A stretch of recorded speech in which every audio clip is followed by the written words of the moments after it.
Okay, good morning, everyone. So my name, for those of you who have not met me, my name is Phil Skemer. I'm at Washington University in St. Louis. And I was asked originally, I think, to talk about rheology. It's a fairly general topic. We have a couple of other rheology lectures coming up later in CIDR. Whitney Baer and Jessica Warren and perhaps some others will be giving lectures later on that are going to be somewhat more specific, somewhat more detailed. I wanted to give a really general, almost painfully general overview of what rheology is all about. So I started with the title Rheology, then I added the title How to Squish a Rock, because I think that's something everyone needs to know how to do. But then after Thorsten's talk, I felt I should add a third title, which is What is ADA? Because we've seen a whole lot of ADAs thrown around already in this CIDR. But what is ADA? What is viscosity? How do we know what viscosity is? And Magali, to motivate her talk, used the expression looking behind the curtain. And I think that's really appropriate for a CIDR meeting. You know, let's look behind the curtain. Let's try to understand, where does this viscosity term come from? What are the underlying assumptions that go into measurements of viscosity? And so I'm hoping that from this, what you get out is somewhat of an indication of where the problems are in this ADA term. What are the things we know well? What are the things that we do not know so well? So, well, if I show this picture in the background, I feel obligated to explain it. Since we're enjoying our black and white photography so much, does anyone recognize this man? Anyone from ANU? It's Mervyn, that's right. So this is it's a very young, I found the youngest and therefore the most deceptively young picture of Mervyn that I could find. Right, so this is Mervyn Patterson, and Mervyn being one of the godfathers of experimental rock mechanics. He was in fact, a student of Orawan. Everyone may be familiar with Orawan's equation. So Mervyn was one of the earliest of the experimental rock mechanicists. And this is a classic set of experiments that he published in 1958, looking at the brittle to ductile transition in marble. And so these are experiments that were conducted in a rig of his own design. It was it's a high pressure series of experiments, but at room temperature. So what you're looking at from left to right is a sequence of experiments at progressively high temperature. And of course, you can see this going from sort of localized faulting, which we're all familiar with, to sort of an increased barrel shape to this cylindrical sample that is indicative of ductile deformation. And because I was having so much fun going back and looking at the old timers, does anyone know who this is? And no one's going to get this, unless you're from McGill. Who said that? All right, the McGill people got it. All right, so this is Frank Dawson Adams, and he is really credited with some of the earliest high pressure, high temperature experiments on rocks. This is not his first paper, but it's the one with the best title, an experimental investigation into the action of differential pressure on certain minerals and rocks, employing the process suggested by Professor Kick. And if you read this paper, which is sadly about 60 pages long, you find out that Professor Kick's idea was not actually very good, but did make its way into the literature. And sadly, we are no longer permitted to have such creative titles in our studies. Okay, now, what a lot of these early rock mechanics studies, and by early I mean stuff like before I was in third grade, was to understand this transition between brittle phenomena and ductile phenomena. And that's something that we, of course, had seen in the geologic record. We'd seen that in the field for a long time. But actually understanding how one should parameterize these sorts of relationships.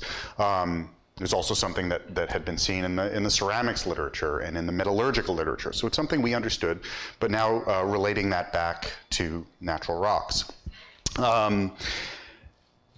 And what we understand now, and this is from a relatively recent review paper by Bergman and Dreesen, is that there are lots of different relationships between brittle and ductile rheologies. In other words, depending on exactly the parameters you choose, you can set your brittle ductile transition at various sorts of depths and with various sorts of relationships, and this has given rise to all sorts of different food-related analogies. I don't know if the jelly sandwich is still in vogue, but we now have the creme brulee model and the banana split model, and so on and so forth. In subduction zones, as we've already seen, of course we have brittle deformation close to the slab, but what all these models tend to predict is that this transition between purely brittle phenomena and purely ductile or purely plastic phenomena tends to happen at temperatures on the order of 600 to 800 degrees. Most of the subduction zone system, I would argue, is taking place primarily by ductile or viscous, viscous or plastic mechanisms. I wanted to point out here that this is, we think about subduction zones as being the product of large-scale mantle flow, but in fact, viscous and plastic mechanisms take place over a number of timescales. We heard about this a little bit in Doug's talk when he talked about seismic wave attenuation. Something that I think we'll hear about later in CIDR will be post-seismic rebound.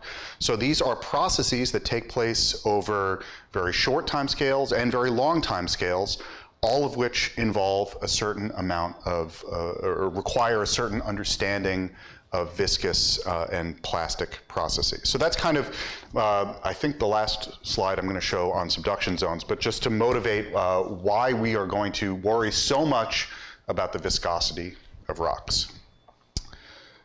All right, so back to the really painful basics. What is rheology? Rheology simply describes the ability of a stressed material to respond by flow. So it's derived from the Greek word for flow. So we are looking at these relationships between stress and strain rate, and those sorts of constitutive relationships that help us describe particular phenomena. Now, rheology is not purely the domain of earth science. That's maybe something that not everyone realizes, but rheology is just a branch of solid state physics. Rheology is used in the metallurgical literature, the ceramics literature, fluids and thin films, so from the more material science side of things, and then of course you can go over to such important textbooks as practical food rheology, and even more importantly, cheese rheology and texture, which if you're curious and you want to pick this up at Amazon, cheese rheology and texture is very expensive. It's like a $300 textbook at this point for some reason, but it's very good. And in case you're wondering why certain cheeses go on your pizza and other cheeses go on your grilled cheese sandwich, that's all contained in that particular volume. So the point being, rheology is simply describing materials' ability to flow. So it's not restricted at all to geology, and in fact, a lot of what I'm going to talk about now is completely generic. I'm not going to come back to rocks for some time. All right, so continuing on with the embarrassingly basic definitions, we're going to talk about the relationships between stress and strain rate. So stress. So we know that stress is simply force divided by area, and we can set this up as a tensor, and we have our on diagonal components, which are the normal stresses, and our off diagonals, which are the shear stresses. For the purposes of this lecture and for the tutorial this afternoon, we don't need to worry about that. We're just going to look at the principal stresses, which are the mutually orthogonal three stresses that represent the stress, that represent a stress state. Okay. Because this is derived from some undergraduate lectures, you're going to have to forgive a certain amount of active learning. So I'm going to ask you guys some questions. What is the stress? So this is one of the samples from Mervin's experiments in 1958. What do you think the stress state was on that sample? Where's sigma 1? What's that? It's uniaxial compression. Good. So where was sigma 1? Where was the maximum compressive stress? Vertical. Good. And what about the minimum compressive stress? Right. So I've already given you the answer. So because these stresses, because the principal stresses are mutually orthogonal, the maximum compressive stress was like this. And the minimum compressive stress, actually, it was axially symmetric about the axis of this cylinder. And this is a very common geometry for experimental rock deformation. Okay, there we go. So we got that, good. Okay, so stress leads to strain. We've got our, lots of different definitions of strain, but strain is simply defining a change in shape. In the case of these types of experiments, we'll typically define strain in terms of elongation. So in other words, just the change in length of the sample, that's all we really need to worry about. So just the change in length normalized by the initial length, in this particular case, led to a strain of 0.23 or 23%. Units of strain, anyone? Dimensionless? Okay, right. So the units of strain are dimensionless. If we want to talk about strain rate in the context of viscous processes, we just take the time derivative of this, and so that's why the units of strain rate are per second, inverse seconds. Okay, so that's longitudinal strain. The other strain term that you will commonly hear about in the structural geology literature and the rock mechanics literature is shear strain. This is one, it's not always intuitive to people, so I've got these boxes that I've sheared to give you a sense of what these values represent. So shear strain typically represented by gamma. Imagine you just have a deck of cards and you're shearing it, and so the amount of displacement along the top surface normalized by the thickness of your deck of cards, that is your shear strain. So shear strain of 1 just looks like this nice parallelogram. Shear strain of 5, 10, and 50, this runs into the next room. So you're looking at some extreme forms of deformation. Now, I'm often asked during talks, what are reasonable strains in the mantle or in subduction zones? And so I don't have a good answer for you because I don't think we really know. But in situations where we do have good constraints on shear strain, for example, in some mantle shear zones, ductal shear zones, this would be an example of a microstructure. So you're looking at a thin section of a peridotite that's experienced relatively little strain, and a thin section at the same scale of a sample that has experienced a lot of strain. And I would estimate that the strain in this case is somewhere between 50 and maybe 500. Okay.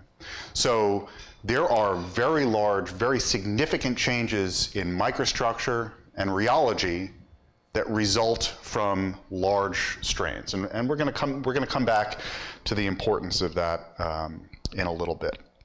Okay, that was the really basic stuff. Does anyone have questions on that before I go on? All right. So, silly putty. I brought some silly putty along for a bit of an activity. Now normally I have a 10-pound brick of silly putty that I bring to lectures.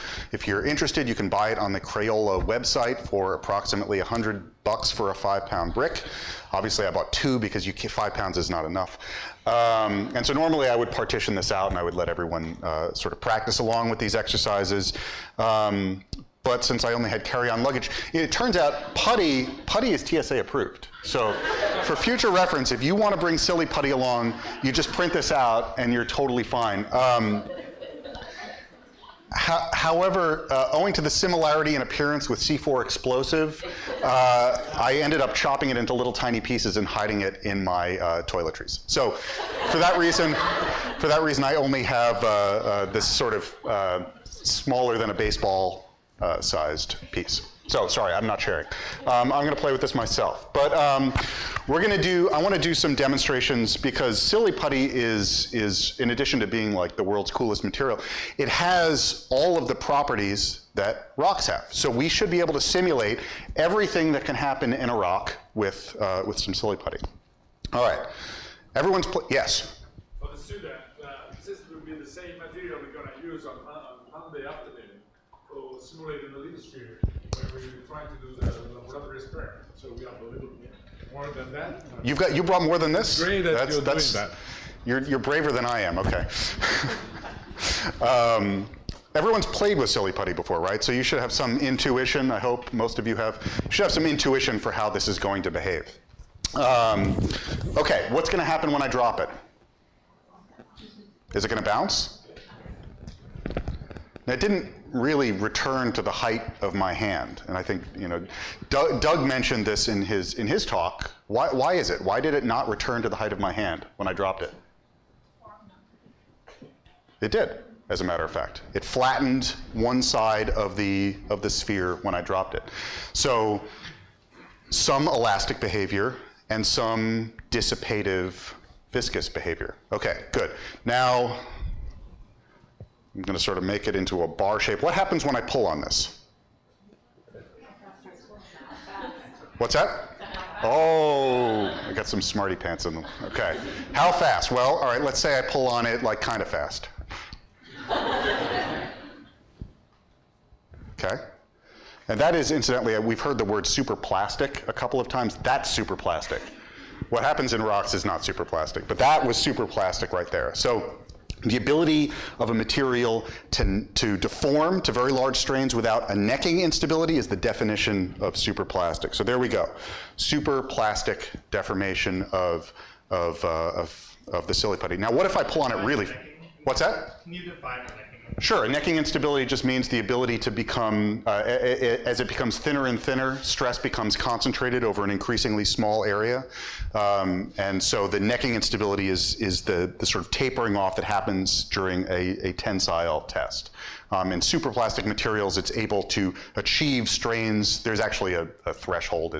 I think it's 1,000% strain without undergoing a significant necking instability. Did I hear you say that superplasticity doesn't happen in rocks? I did say that.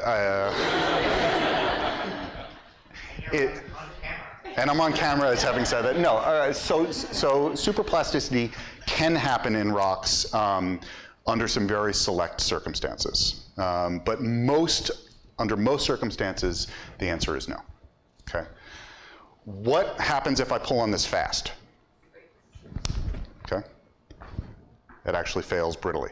So what we can see from the silly putty, we've actually seen 4 different deformation mechanisms.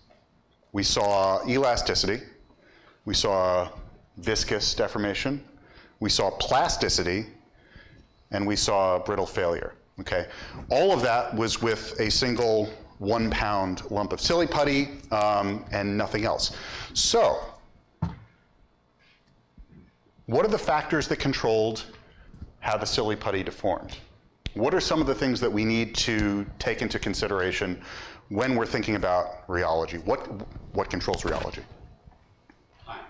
Time. Okay. How long was deformation applied? What else? Oh, I heard temperature. Did the temperature of the silly putty change over the course of that experiment? Yeah, well, okay, fine. Temperature didn't change. Composition didn't change. Pressure didn't change. So some of the most commonly invoked things that you might hear about in a meeting like this as things that we know influence rheology didn't actually play a role in that particular set of experiments. All right, but you're correct. Temperature would be important. Time, what else? Stress. So how much force, how much stress did I apply? And by extension, how quickly was that stress applied? And there's one more. What about the magnitude of strain? Okay, so I sort of divided this into 4 boxes. So the forces that I applied, the stress, how much deformation I put into the sample, and the rate at which that deformation happened. All 3 of those things influenced which of the 4 styles of deformation we were able to observe with the silly putty. And yes, of course, temperature and pressure and composition, that adds 3 more axes to this particular diagram.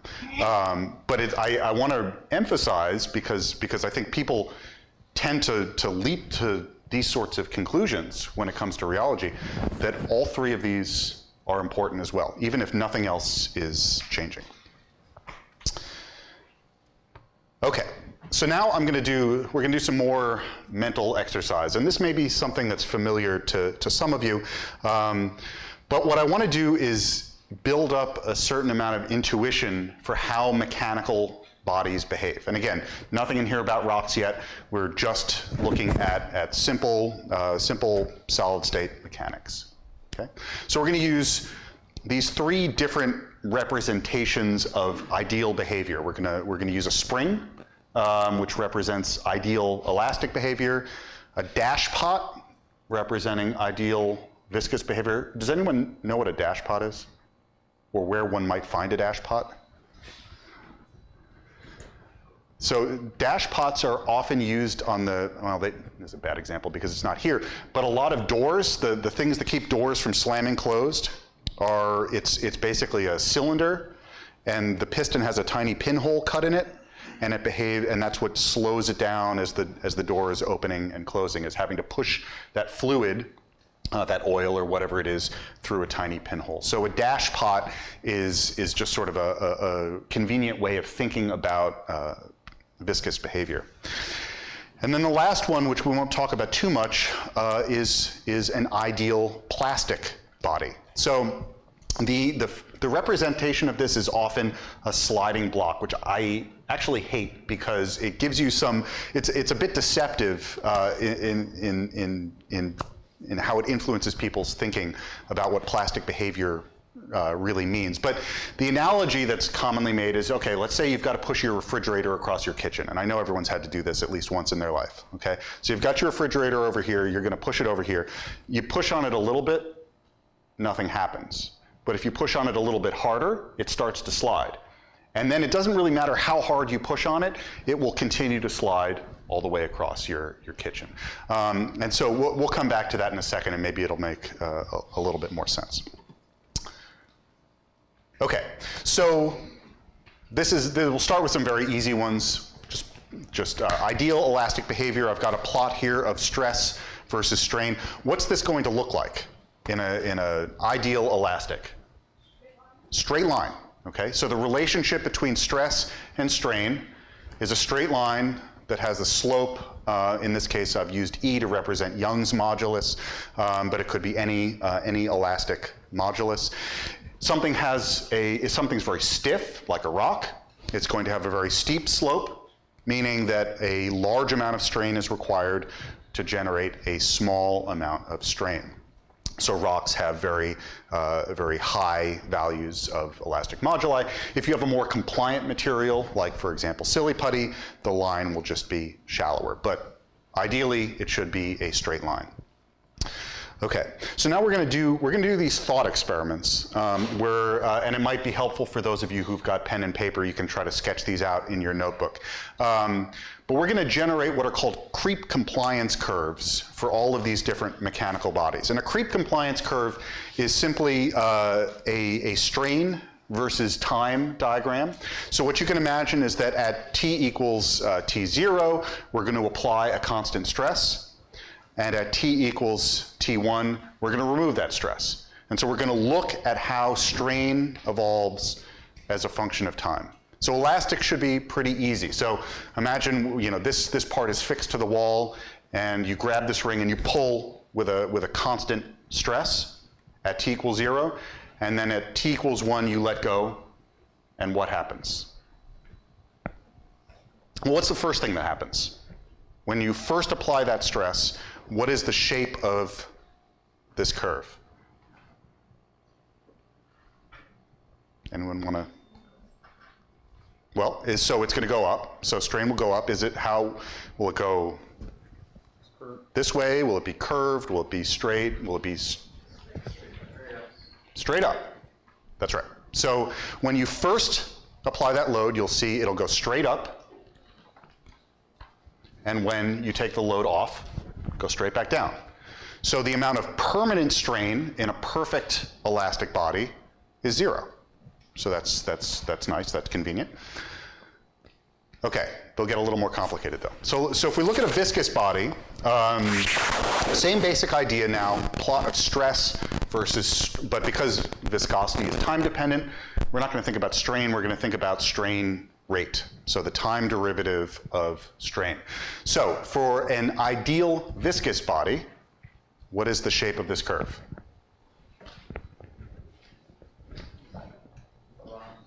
It's a straight line. Yeah, so it's going to look exactly like the last case, except, we've got our eta here. That's really exciting. So the first appearance of eta as our viscosity. So the relationship between stress and strain rate in an ideal viscous solid is linear. All right, so back to the creep compliance curves. What is this going to look like here? Take a second. If you haven't thought this through, take a second and think about it.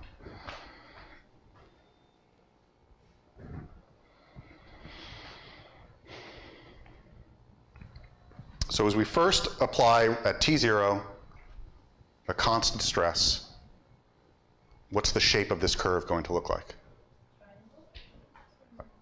Who said I didn't, you said a triangle? Yes. Okay. So you mean up and down? Okay. All right. So you're correct. It's going to start off going up, and it's going to follow a straight line. But then what happens? It's not going to go back down. It's going to be flat. Because a viscous object will not recover its previous shape unless you push back in the other direction. So a viscous curve will look something like this, where this is the amount of permanent deformation. Okay. So let's look at plastic. So does anyone know how plastic deformation, I mean, what plastic deformation might look like on this kind of diagram, stress versus strain rate, given what I said before? Anyone want to take a chance on this? It's not entirely intuitive.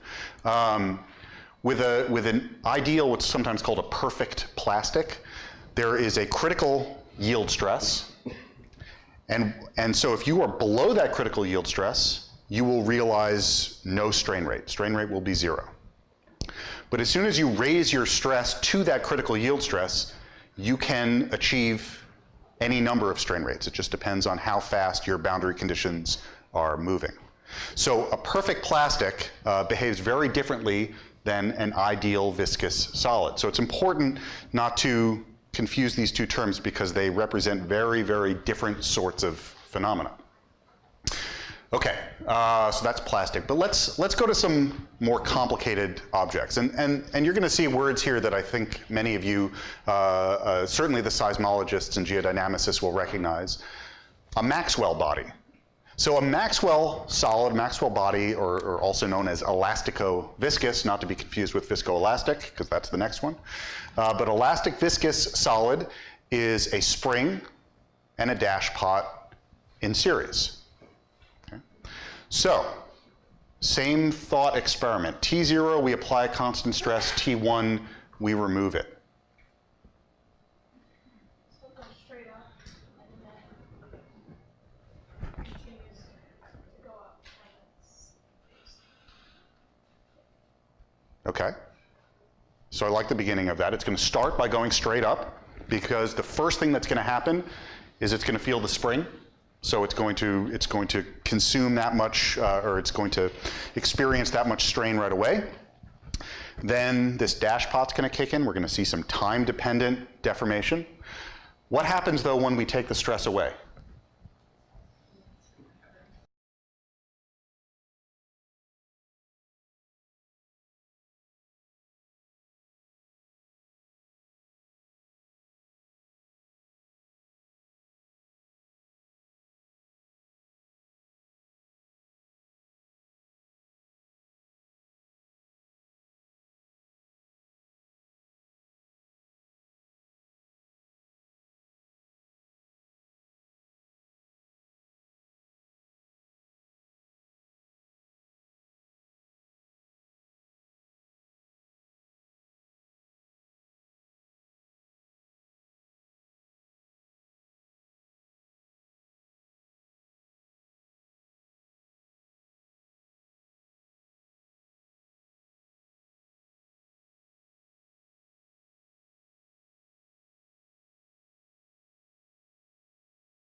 is derived in essence from a multi-anvil type design. It's a cubic assembly that sits between 6 different rams, and so you've got 2 pushing this way and 4 resisting motion this way.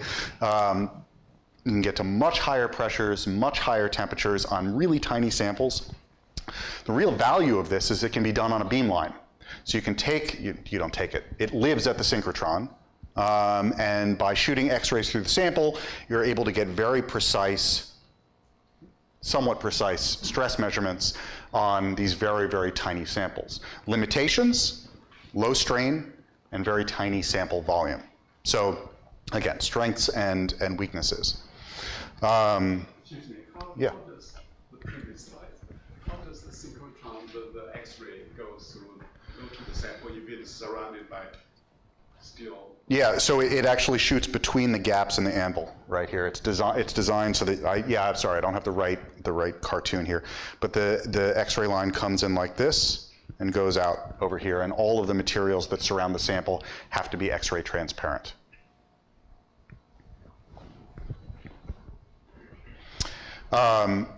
So this is the other apparatus that I have in my lab. This is an apparatus that is sort of my own design, my own construction.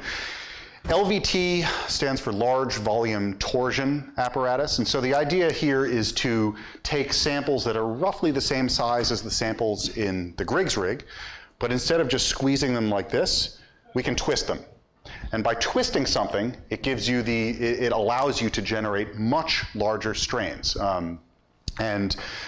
Just to show one very quick example of some of the work that we've done recently, this is work that my postdoc Andy Cross just published. It's on 2-phase mixtures of in this case, calcite and anhydrite, which are really nice model materials for studying 2-phase flow. You see here the strains, so a shear strain of 17 and a shear strain of 57, which is pretty close to the record for experimental rock deformation. And you can see very distinct differences in the microstructures of these rocks. And so, you know, one of the things, if you've heard me give talks before, I spend a lot of time yammering on about microstructure, but microstructure is something that's critically important to the study of viscosity.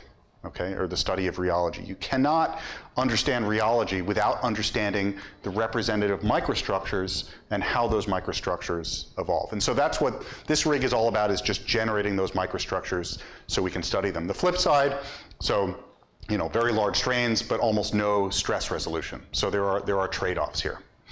I'll just show. Phil? Yeah. How are you measuring the? I'm over here. How are you measuring the shear strain on those 2 photomicrographs or images? You can't see it, but right here, we put a strain marker in. So we sputter coat gold, and it's initially vertical, and we can watch it shear like so. And so you can't really see it except on the electron microscope, but you can actually, this particular sample, we twist it around, I think 2.5 times, and so you can see the strain marker repeating multiple times. It goes around again, goes around again. So that's how we're estimating the strain.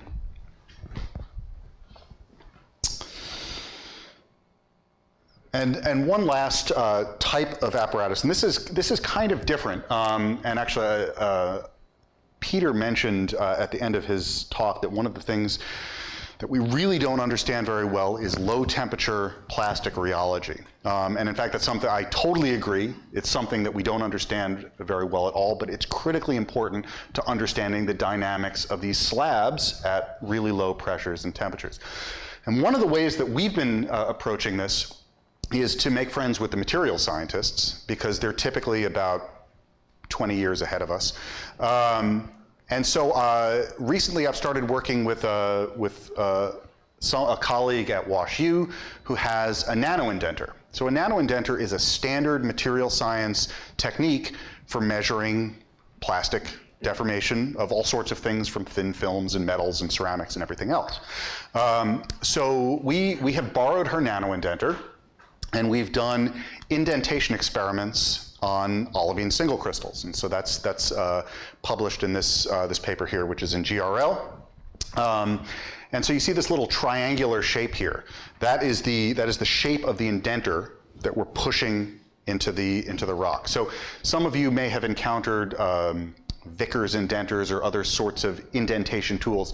The nano indenter is wonderful because the indents are, well, they're nano sized, so really, really tiny indents. But the important thing from the perspective of understanding plasticity is that in a nano indenter, the sample, you know, usually we have to worry about getting to really high pressures to keep the sample from fracturing. But in a nano indenter, the geometry of this is such that the single crystal acts like a little pressure vessel. So you can get to incredibly high stresses without having to worry about brittle deformation. And so this was done at, we did experiments at up to 200 degrees, which I think we can all agree is pretty cold even for subduction zones. And so, but even at room temperature, even at, we did experiments at I think, 10C. And even at 10C, we could see plastic behavior in the olivine. So we've used this to parameterize some new low temperature plastic flow laws. Our latest effort is to use the same tool, but to do what are called micropillar compression experiments. So using a focused ion beam, we machine out a 1 micron diameter pillar, and then we push on it. And it's not entirely clear in this photograph, but there's actually, this was at room temperature. There's a shear band here. And when you look at it under the TEM, you can see the formation of dislocations. You can see that those dislocations have moved.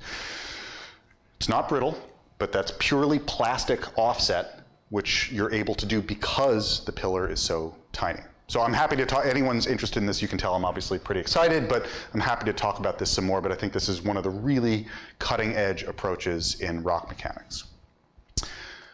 Okay, so, question? Yeah. What is the nature of this indenter? It's a mechanical device? Yes. The indenter is actually a mechanical device. Yes. Yeah, so you have an extremely sharp tip with a particular geometry that you push into the sample at with a known amount of force and at a known rate.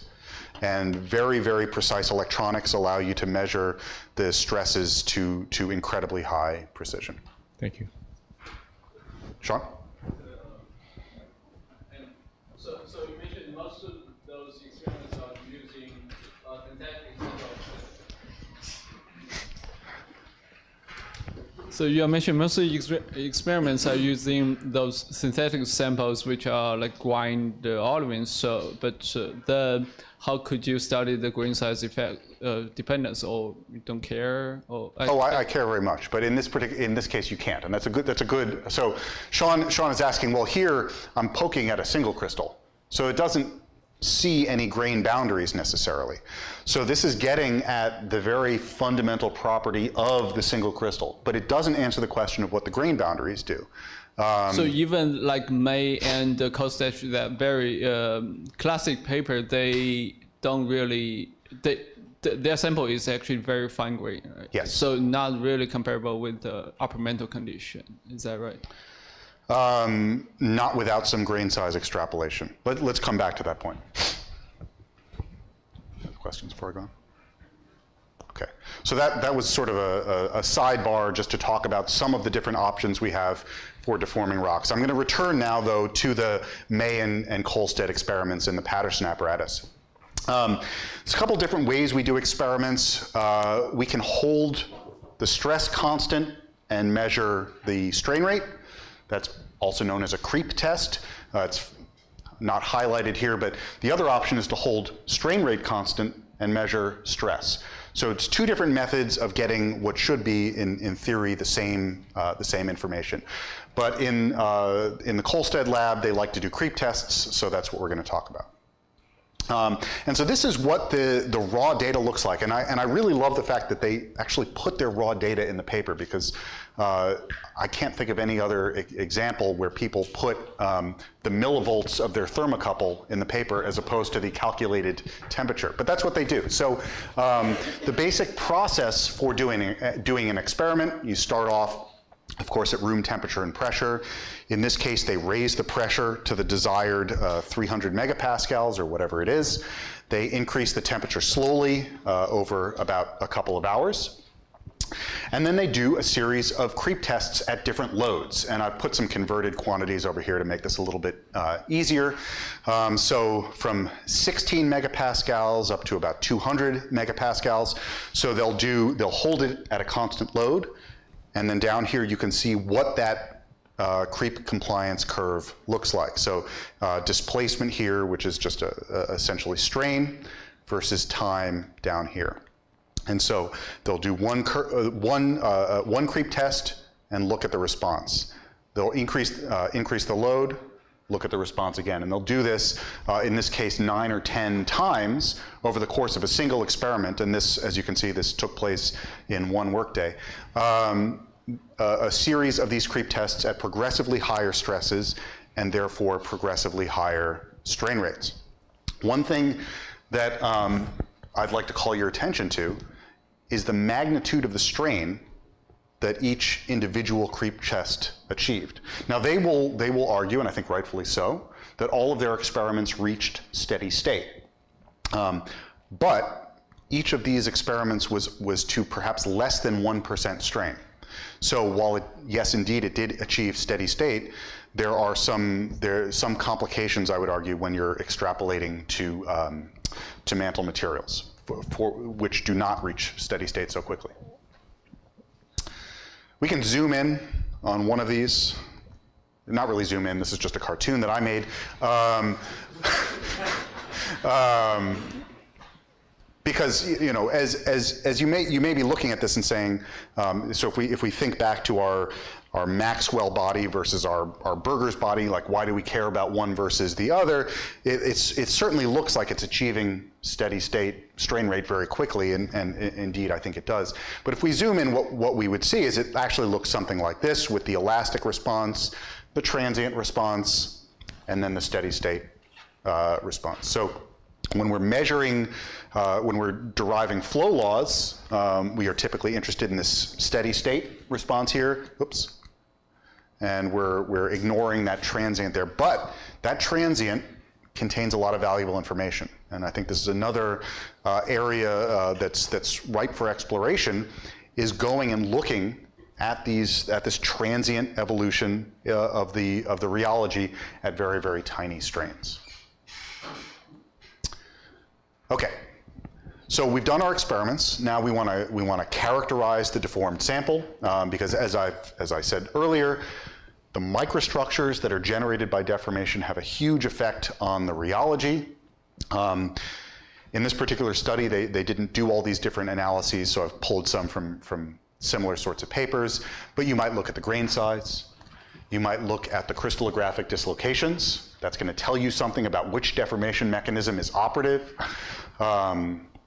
You might look at grain scale microstructures using techniques like EBSD, which I expect a lot of you are familiar with.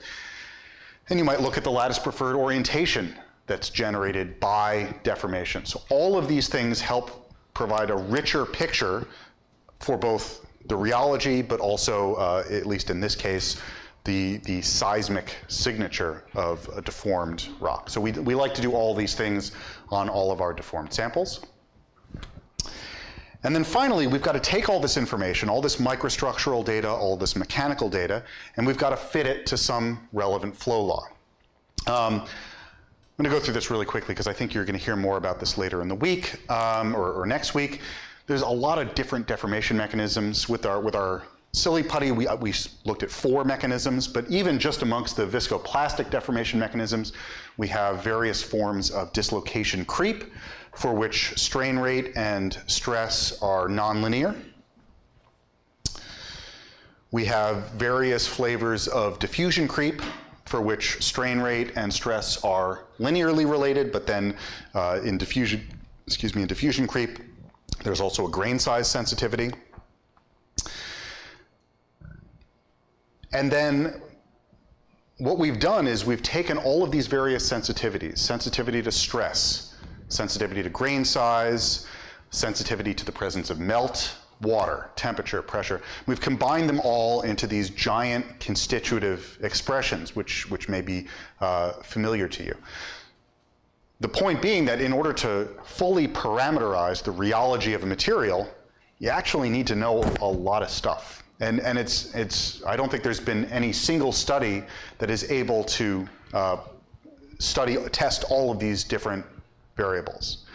So what we've relied on over the years is a few labs focusing on different areas and slowly constructing these very, unfortunately, very complicated, well, it's fortunate for us, unfortunate for you guys, very complicated flow laws.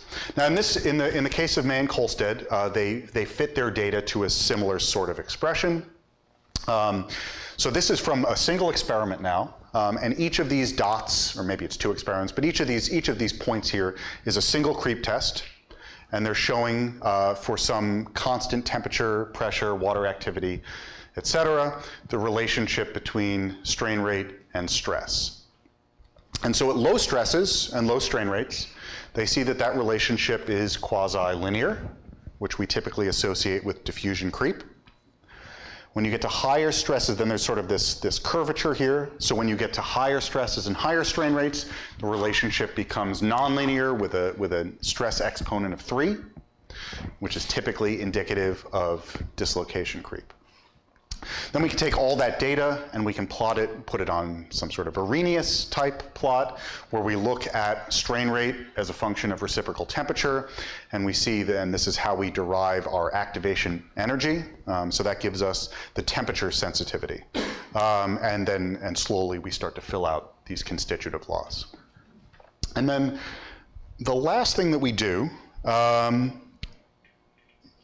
particularly for the purposes of extrapolating to nature,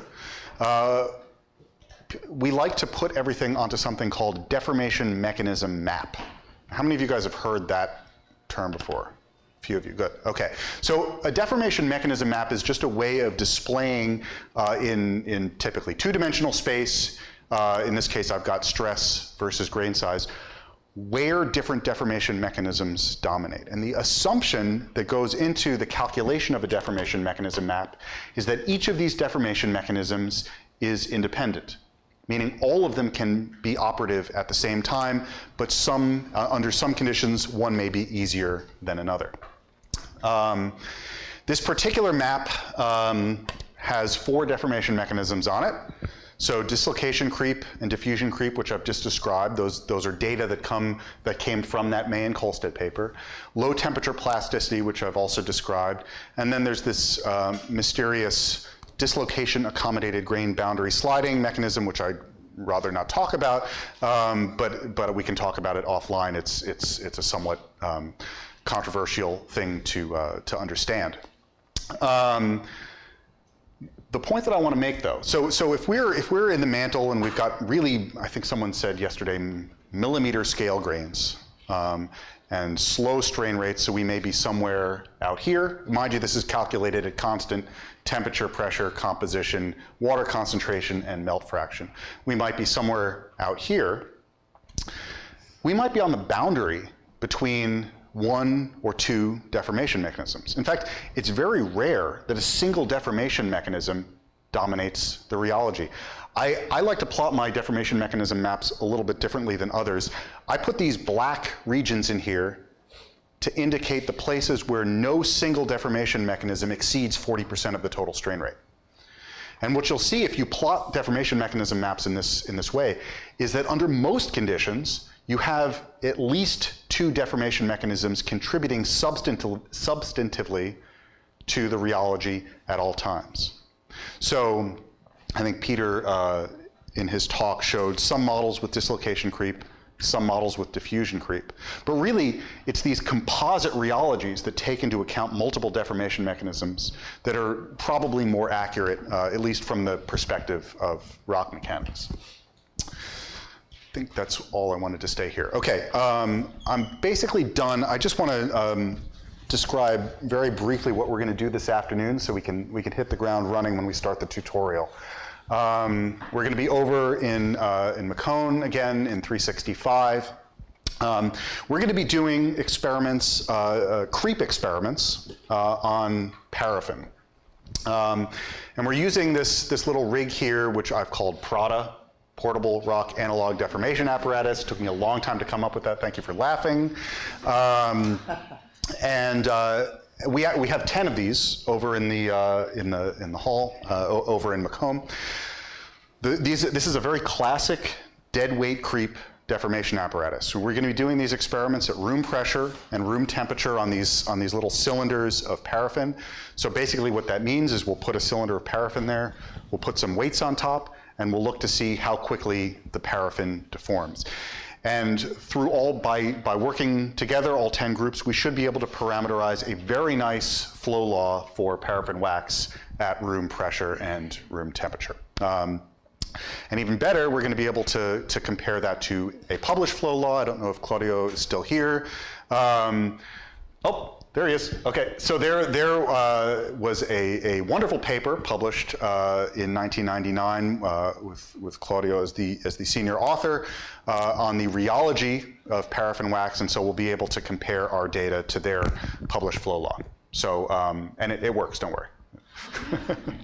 So, we've got the 10 apparatus. We've already, my staff person has already kindly prepared all the cylinders, so we don't have to do that. Each group is going to do 2 or 3 creep tests, and then we'll compare our results to the published work. So, thank you, and I'm happy to take questions now.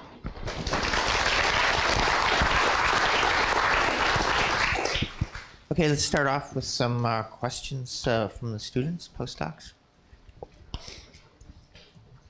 Yeah.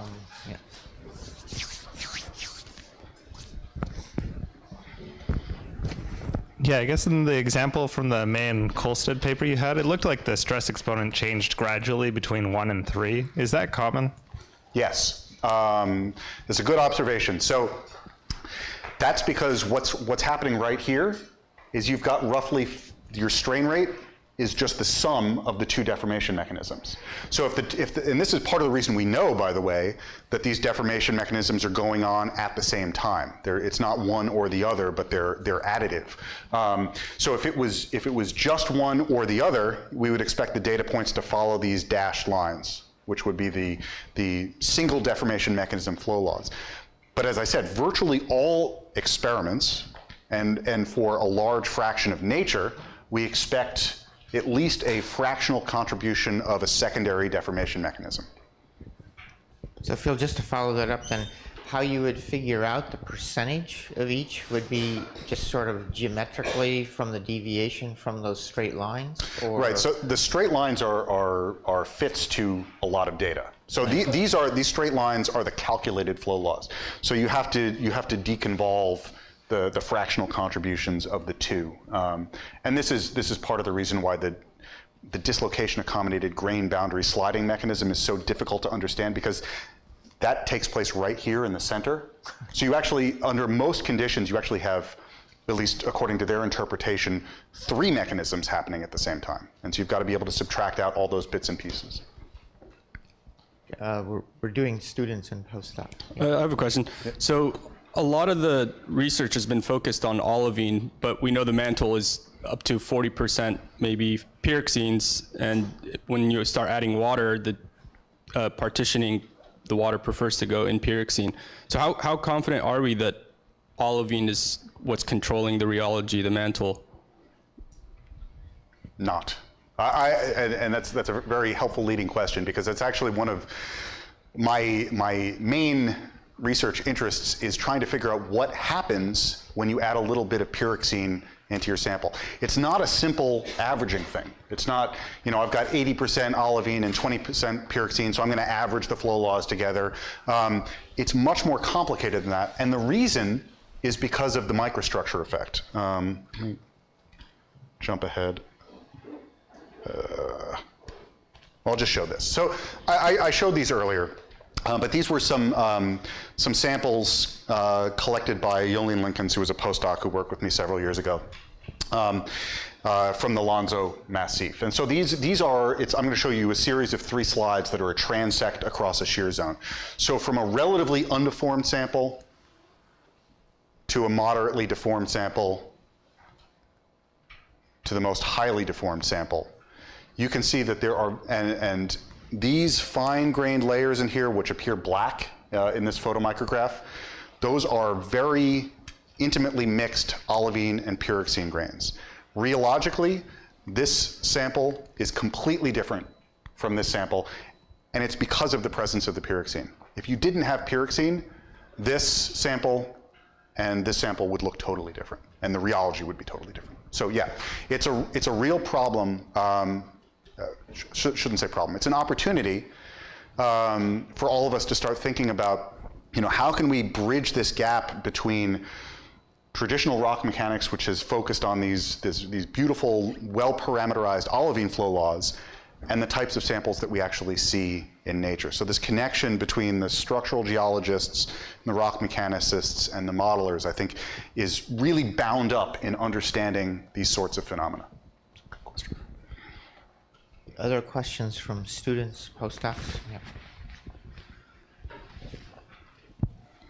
So my question is about phase transformations. So how would phase transformations and something like mechanical twinning or twinning caused by phase transformations affect the rheology?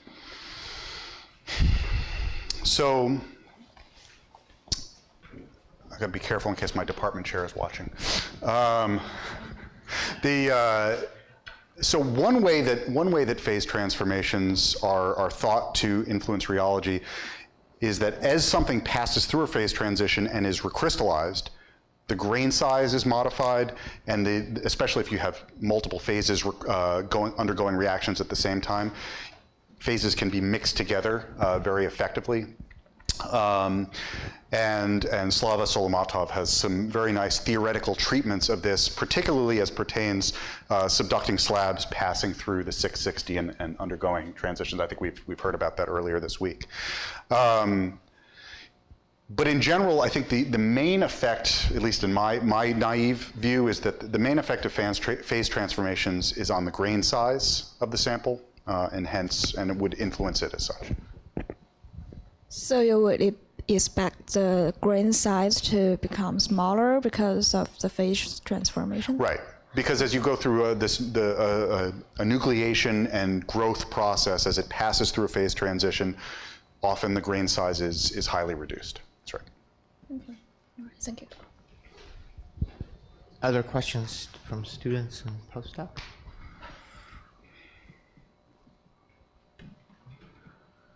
Okay, well, let's open it up to anybody with a question. Yeah, Wayne.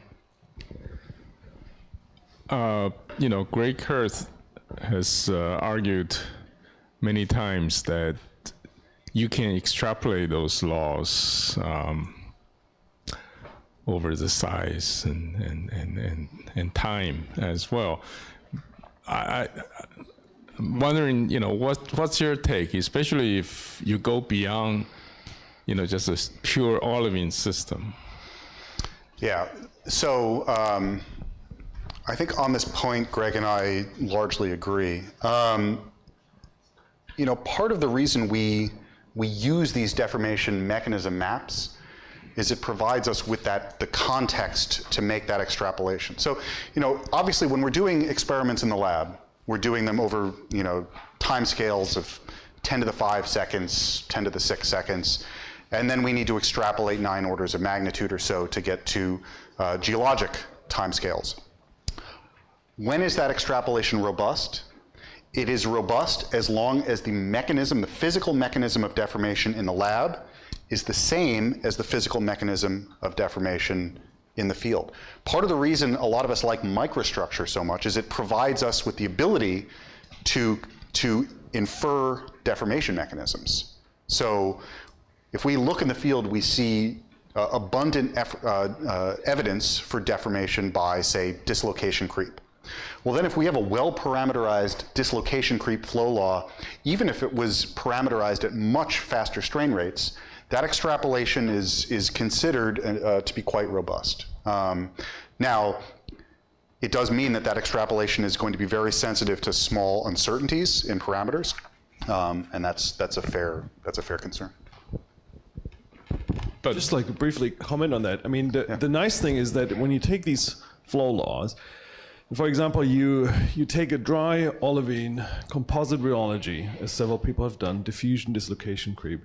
You plug it into a global flow model, compute the strain rates. It sort of works in the sense of predicting predominance of dislocation creep in the depth regions of the upper mantle, where we see the strongest LPO, presumably LPO-induced anisotropy. Yeah. And so the average viscosities you get are not too far from the ones you would expect based on post-glacial rebound, the geoid modeling we discussed, and so on. That's right. There are details in that, for example, this works if you take the published flow laws for dry olivine, sort of only, and if it's wet, it's somewhat too weak, and this may be real or it may not be a real effect. Right. But broadly speaking, plugging these things in as composite flow laws sort of works. Yeah. And that gives you confidence. This may be a coincidence, right? We may be seeing a composite behavior of pyroxene olivine just happens to look like dry olivine.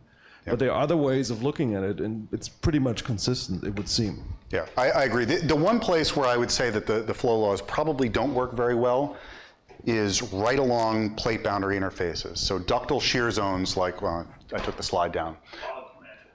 Bulk mantle, I agree. I think the olivine rheologies seem to work pretty well, and I sure hope it's not a coincidence, but yeah, I mean, there's a lot of dials in that flow law, and there's a lot of things, for example, the pressure effect. You know, what the activation volume of creep is a hotly debated number, and I think people just threw up their hands because they couldn't agree on it, but that one parameter can have a huge effect on what you see, so. Maybe I can rephrase my question. You know, you have this deformation mechanism map for, say, for olivine, but let's say, you know, in any regime, you already said that, you know, there's more than one mechanism at work. But now let's say we have a similar map for pyroxene, and now you have to superimpose those two maps. What happened? Yeah, it's hard. Yeah, but yes, you're right. I mean, this is just olivine, and it's just at these conditions. You know, let's not forget that we can turn the water dial, we can turn the melt dial, we can change the pressure. Like I said, the pressure can actually have a huge effect. And then you add secondary phases or tertiary phases, and yeah, I mean, it makes things really complicated. And I keep coming back to this microstructure thing, but part of the reason microstructure is important is it allows us to extract information about process. And with process and enough theory, you know, we should be able to forward model a lot of this over any number of timescales. I'm going to just make a quick question based on the earlier question about phase changes. So you said the main effect would be grain size, and it certainly seems that would be a large effect. But how do we know that, say, ringwoodite would have the same kind of rheology as olivine? Oh, it doesn't. Seem like yeah. It probably doesn't. It doesn't, and I think we.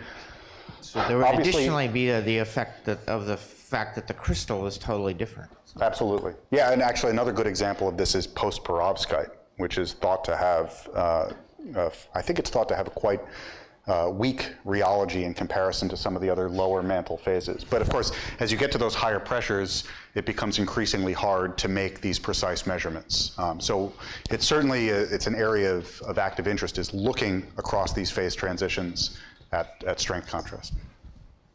So I just wanted to ask something a bit different to I don't know, provoke some competition here. But so you're sort of heading, you know, facing ever more complicated challenges in doing these experiments.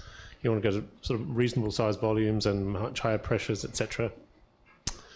So presumably there's a computational group out there who is trying to work, and at the moment they're stuck on 10 atoms or something. Yeah.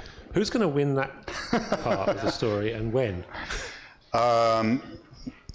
they'll win, but it's going to be after I retire, is my prediction. Now, there are certainly people who are trying to do, polycrystalline simulations, and they can, for example, there's a large group of people working with the L software package you may be familiar with, which is a microstructure modeling package. And right now what's very nice is we can compare experimental results to those numerical models, and we can get a sense for how good those models are. But ultimately they're limited by whatever physics has to go into them. And there's still, at this point I would say that the models have not caught up to the experiments in terms of the sophistication of the microscale physics that has to go into them. But yeah, I assume there's some great groups. There's a guy at Cornell in material science who Donna Blackman often works with, and he's got some really sophisticated polycrystal, polymineralic simulations that can do a lot of things. So. I guess to add on what Louis was asking, which is what I was going to ask, you were just addressing this issue of homogenization, right? How do you deal with the mixture behavior?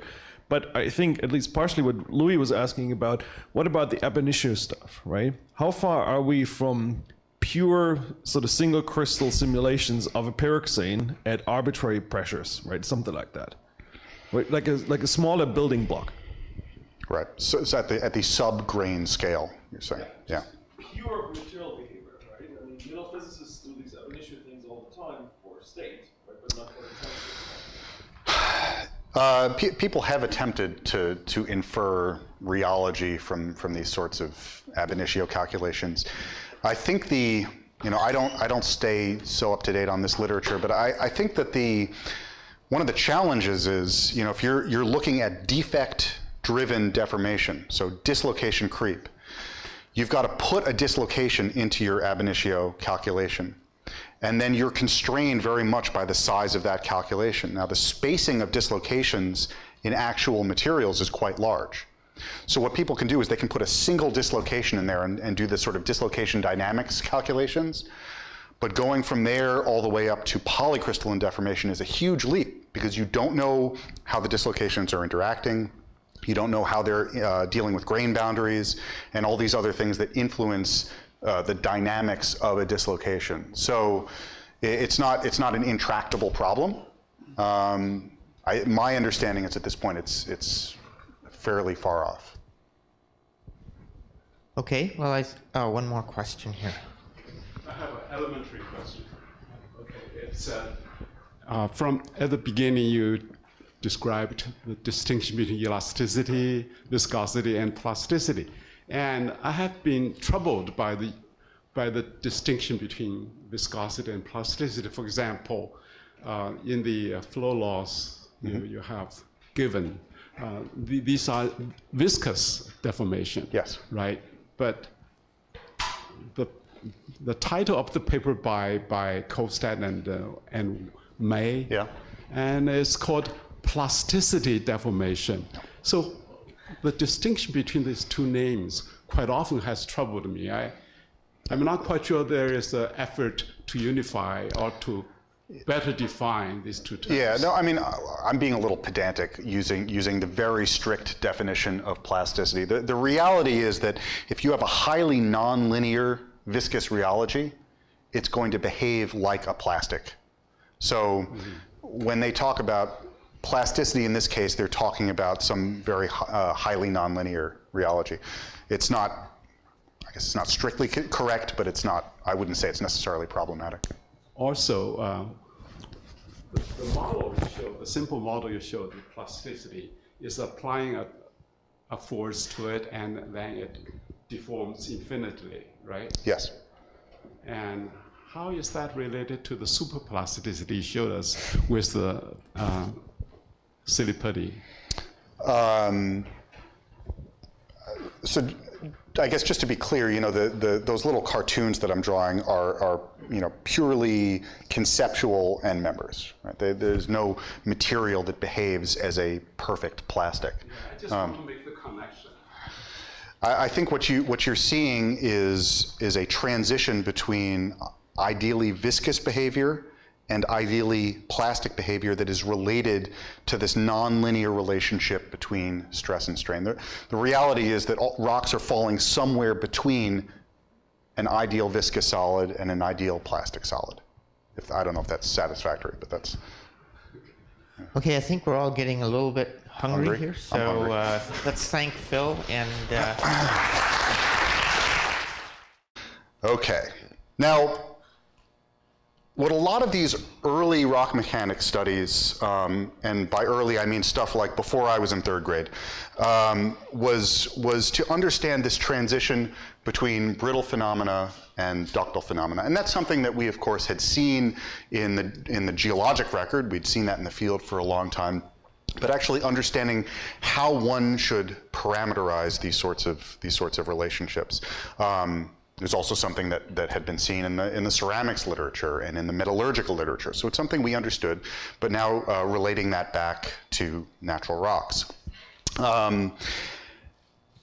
And what we understand now, and this is from a relatively recent review paper by Bergman and Driesen, is that there are lots of different relationships between brittle and ductile rheologies. In other words, depending on exactly the parameters you choose, you can set your brittle ductile transition at various sorts of depths and with various sorts of relationships, and this has given rise to all sorts of different food-related analogies. I don't know if the jelly sandwich is still in vogue, but we now have the creme brulee model and the banana split model, and so on and so forth.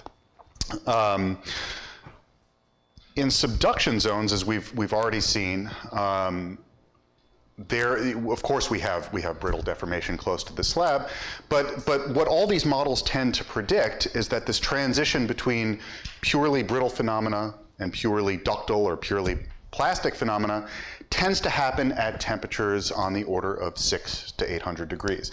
Most of the subduction zone system, I would argue, is taking place primarily by ductile or viscous, viscous or plastic mechanisms.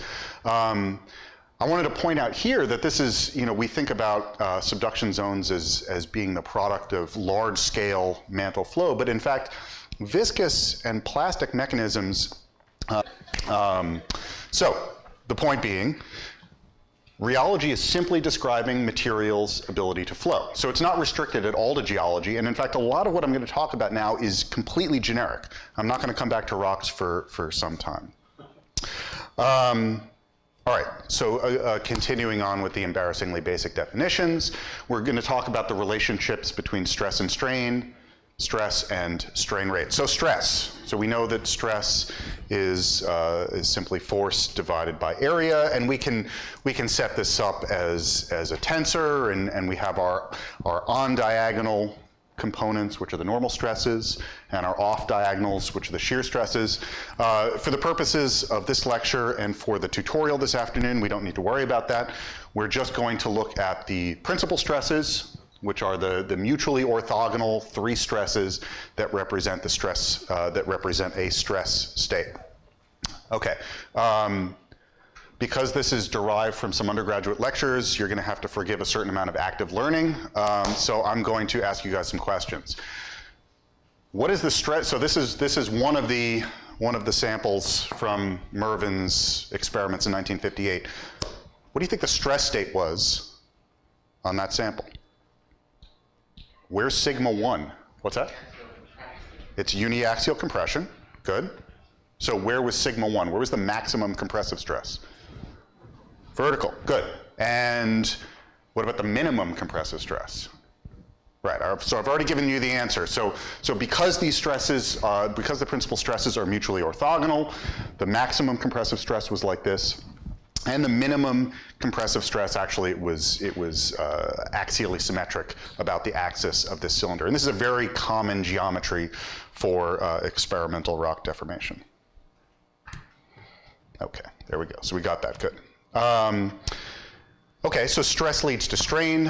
We've got our, lots of different definite take place over a number of timescales. We heard about this a little bit in Doug's talk when he talked about seismic wave attenuation.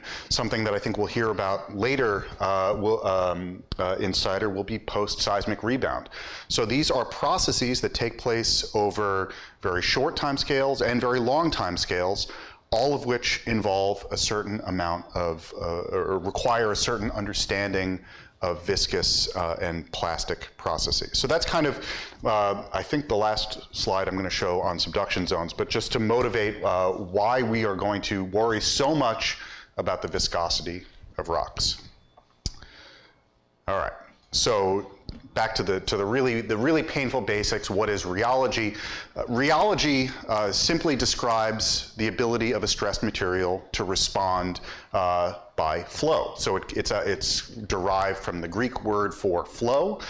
So we are looking at these relationships between stress and strain rate, and those sorts of constitutive relationships that help us describe particular phenomena. Now, rheology is not purely the domain of earth science. That's maybe something that not everyone realizes, but rheology is just a branch of solid state physics. Rheology is used in the metallurgical literature, the ceramics literature, fluids and thin films, so from the more material science side of things. And then, of course, you can go over to such important textbooks as practical food rheology, and even more importantly, cheese rheology and texture. Which, if you're curious and you want to pick this up at Amazon, cheese rheology and texture is very expensive. It's like a $300 textbook at this point for some reason, but it's very good. And in case you're wondering why certain cheeses go on your pizza and other cheeses go on your grilled cheese sandwich, that's all contained in that particular volume.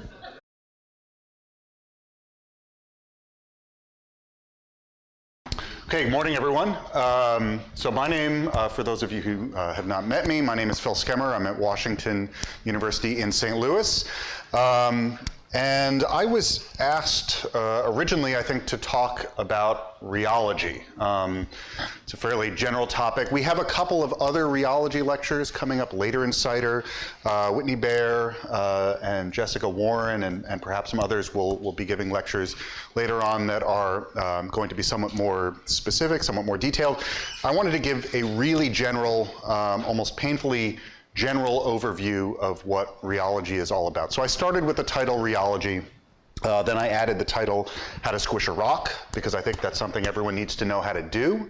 But then after Thorsten's talk, I felt I should add a third title, which is what is ADA?